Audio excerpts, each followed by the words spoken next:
Hi, how'd it go? Okay, so you should have something that looks like this. The next step is another fun one. Actually, I think the whole thing is fun, so I think I keep saying it. But you're going to choose to color in your ant with different colors. Now, when I colored mine, you can see I used a mix of markers and crayons. Let's see, let me adjust that a little bit.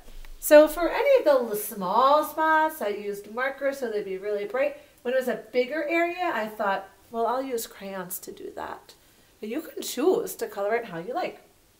A couple bits of advice, and these are things that we've talked about a lot in class. So go slowly, right? Go slow, especially when you come to the edge. So if I'm coloring a big area like this, I might do some outlining around the edge, right? And then I can color a little bit faster in the middle. And I'm coloring in one direction. Remember how we've talked about that? How it looks really neat and tidy when you color just in one direction. So pick a direction, up and down, side to side. Like that looks really different than this, right? If I color in all different ways. So choose one direction to color. Color slowly. Try and fill in all the white.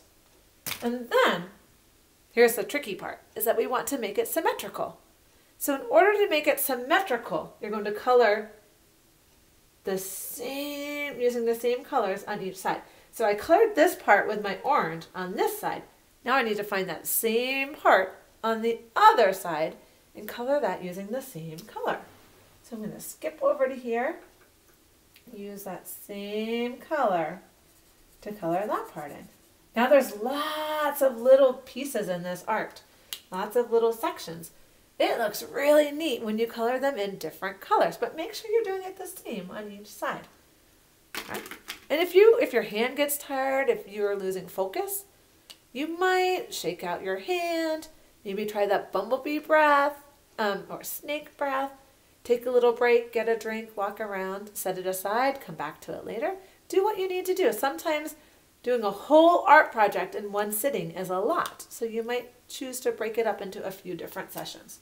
Okay, so think about what colors you want to use, how you want them to match up, and go slowly, carefully, especially when you get to those edges. Okay, I have one here that I was working on already. So you can see I colored in a lot of the spaces.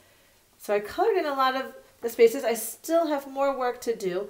I'll use some crayon for coloring, and there's still some spaces where I'll use some marker to keep going. So I'm going to pause. We can each keep working on our creations, and then we'll check back again in a little bit.